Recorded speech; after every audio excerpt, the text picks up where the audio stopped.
بسم اللہ الرحمن الرحیم۔ حضرت یونس علیہ السلام کو مچھلی نے کیوں کھایا؟ آج ہم حضرت یونس علیہ السلام اور مچھلی کا واقعہ جاننے والے ہیں۔ حضرت یونس علیہ السلام اللہ کے نبی ہیں۔ آپ کے نام پر قرآن پاک میں پوری ایک سورہ ہے جس کا نام سورہ یونس ہے۔ آپ کا نام یونس ہے اور آپ حضرت ابراہیم علیہ السلام کی نسل سے تھے۔ حضرت یونس علیہ السلام کو اللہ تعالیٰ نے شہر نینوا کے لوگوں کی ہدایت کے لیے رسول بنا کر بھیجا۔ نینوا کے ایک بہت بڑا شہر تھا۔ یہاں کے لوگ اللہ کی نافرمانی اور کفر و شرک کیا کرتے تھے۔ حضرت یونس علیہ السلام نے ان لوگوں کو ایمان لانے اور بت پرستی چھوڑنے کا حکم دیا، مگر ان لوگوں نے مکر و فریب سے اللہ کے رسول کو جھٹلا دیا اور ایمان لانے سے صاف انکار کر دیا۔ حضرت یونس علیہ السلام نے ان لوگوں کو خبر دی کہ تم لوگوں پر عنقریب اللہ کا عذاب نازل ہونے والا ہے۔ یہ سن کر شہر کے لوگوں نے آپس میں مشورہ کیا کہ یونس علیہ السلام نے کبھی جھوٹ نہیں بولا، اس لیے یہ دیکھو کہ اگر وہ رات کو شہر میں ہیں تو سمجھ لو کہ کوئی عذاب نہیں آنے والا ہے، اور اگر انہوں نے اس شہر میں رات نہیں گزاری تو یقین کر لینا کہ اللہ کا عذاب ضرور آنے والا ہوگا۔ رات کو لوگوں نے دیکھا کہ حضرت یونس علیہ السلام شہر سے باہر تشریف لے گئے، اور جیسے ہی صبح ہوئی عذاب کے آثار نظر آنے لگے۔ چاروں طرف سے کالے بادل آنے لگے اور ہر طرف سے دھواں اٹھ کر شہر پر چھا گیا۔ یہ منظر دیکھ کر شہر کے لوگوں کو یقین ہو گیا کہ عذاب آنے والا ہے۔ لوگوں نے حضرت یونس علیہ السلام کی تلاش شروع کر دی۔ اب حضرت یونس علیہ السلام پر ایمان لائیں گے، مگر حضرت یونس ان لوگوں کو دور دور تک نہیں نظر آ رہے تھے۔ اب شہر والوں کو اور زیادہ خطرہ اور ڈر ہو گیا۔ چنانچہ شہر کے تمام لوگ خدا کے خوف سے ڈر کر کانپ اٹھے اور سب کے سب اپنی عورتیں، بچوں اور جانوروں کو اپنے ساتھ لے کر پھٹے پرانے کپڑے پہن کر روتے ہوئے جنگل کی طرف نکل گئے، اور رو رو کر سچے دل سے یونس علیہ السلام پر ایمان لانے کا اقرار اور اعلان کرنے لگے۔ شوہر بیوی سے، ماں بچوں سے الگ ہو کر سب کے سب توبہ استغفار کرنے لگے اور دربار الہی میں گر گڑا کر رونے لگے اور توبہ کرنا شروع کر دی۔ جو ظلم آپس میں کیے تھے ایک دوسرے کو معاف کر اور جتنی حق تلفی کی تھی سب کے سب آپس میں معاف کر دی، اور سچی توبہ کر کے اللہ سے یہ عہد کر لیا کہ یونس علیہ السلام جو خدا کا پیغام لائے ہیں ہم ان پر سچے دل سے ایمان لاتے ہیں۔ اللہ تعالیٰ کو شہر والوں کی بے قراری اور اس طرح سے توبہ کرنے پر رحم آ گیا اور عذاب اٹھا لیا گیا۔ عذاب کے جتنے بھی آثار ظاہر ہوئے تھے وہ سب ہٹا دیے گئے، اور تمام لوگ پھر سے شہر میں آ کر امن اور چین کے ساتھ رہنے لگے۔ ان سب واقعے کا ذکر کرتے ہوئے اللہ تعالیٰ نے قرآن مجید میں ارشاد فرمایا ہے، جس کا مطلب ہے جب کسی قوم پر عذاب آتا ہے تو عذاب آ جانے کے بعد ایمان لانے سے کوئی فائدہ نہیں ہوتا۔ عذاب آنے کے بعد کسی قوم کی توبہ قبول نہیں ہوتی، مگر یونس علیہ السلام کی قوم پر عذاب آ جانے کے بعد جب وہ لوگ ایمان لائے تو ان پر سے عذاب اٹھا لیا گیا۔ عذاب ٹل جانے کے بعد جب حضرت یونس السلام شہر کے قریب آئے تو اپنے شہر میں عذاب کا کوئی اثر نہیں دیکھا۔ لوگوں نے عرض کیا کہ آپ اپنی قوم میں تشریف لے جائیں۔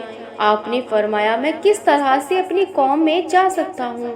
میں تو ان لوگوں کو عذاب کی خبر دے کر شہر سے نکل گیا، مگر عذاب نہیں آیا تو اب وہ لوگ مجھ کو جھوٹا سمجھ کر مجھ کو قتل کر دیں گے، کیونکہ ان لوگوں کی روایت تھی کہ جو کوئی جھوٹی گواہی دیتا یا جو کوئی جھوٹی بات کہتا اور اگر وہ سچ ثابت نہ ہوتی تو اس کو قتل کر دیا جاتا۔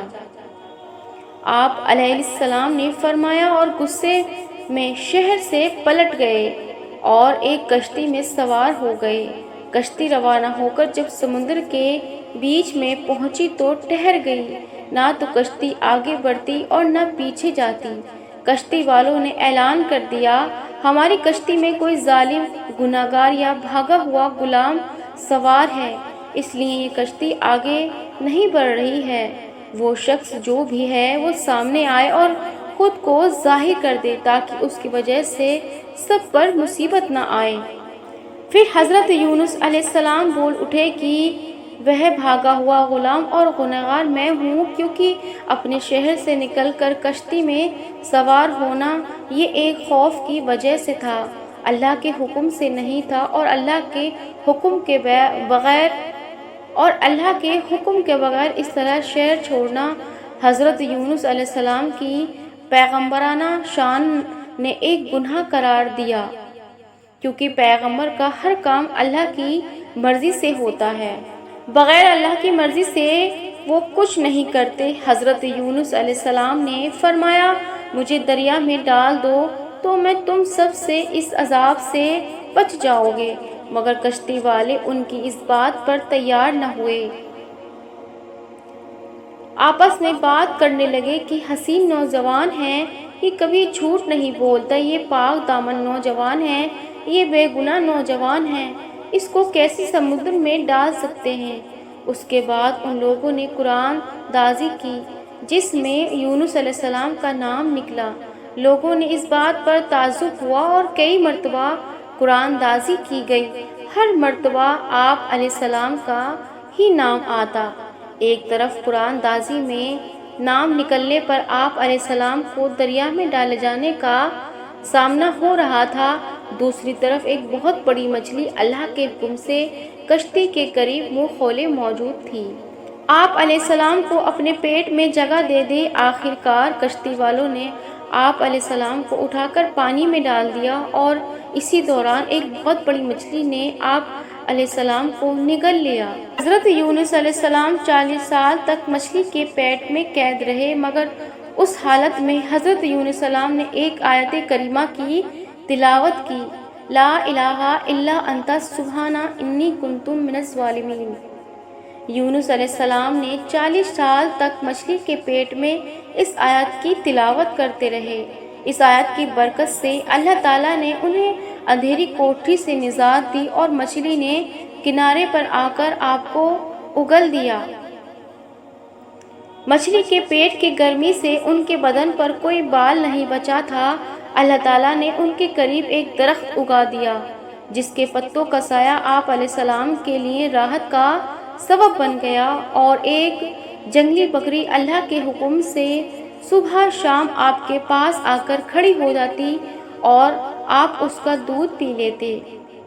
رسول صلی اللہ تعالیٰ علیہ وسلم نے فرمایا، جب اللہ تعالیٰ نے یونس علیہ السلام کو مچھلی کے پیٹ میں ڈالا تو مچھلی کو اللہ نے حکم دیا کہ ان کو اپنے پیٹ میں رکھنا، مگر ان کے گوشت پر تیرا کوئی حق نہیں ہے، کیونکہ یہ تیری خوراک نہیں ہے۔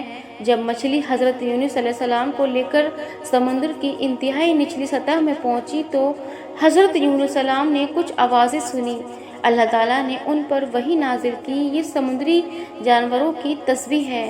اسی موقع پر حضرت یونس علیہ السلام نے بھی تسبیح کی۔ جب فرشتوں نے حضرت یونس علیہ السلام کی تسبیح سنی تو اللہ کی بارگاہ میں عرض کرنے لگے، اے اللہ پروردگار، ہم یہ کمزور سی آواز کسی اجنبی سے سن رہے ہیں۔ اللہ نے فرمایا، یہ میرا بندہ یونس ہے۔ فرشتوں نے عرض کیا، وہ تو نیک بندے ہیں اور ان کی طرف سے ہر رات آپ کے پاس نیک اعمال پہنچتے ہیں۔ اللہ نے فرمایا، ہاں یہ میری بہت اچھی تسبیح کرتے ہیں۔ پھر فرشتوں نے اللہ کی بارگاہ میں حضرت یونس علیہ السلام کی سفارش کی۔ اللہ نے مچھلی کو حکم دیا اور اس نے حضرت یونس علیہ السلام کو سمندر کے کنارے پر ڈال دیا۔ جب حضرت یونس علیہ السلام کی صحت بہتر ہوئی تب حضرت یونس علیہ السلام اپنی قوم میں تشریف لائے اور سب لوگ انتہائی محبت اور احترام کے ساتھ پیش آ کر آپ پر ایمان لائے۔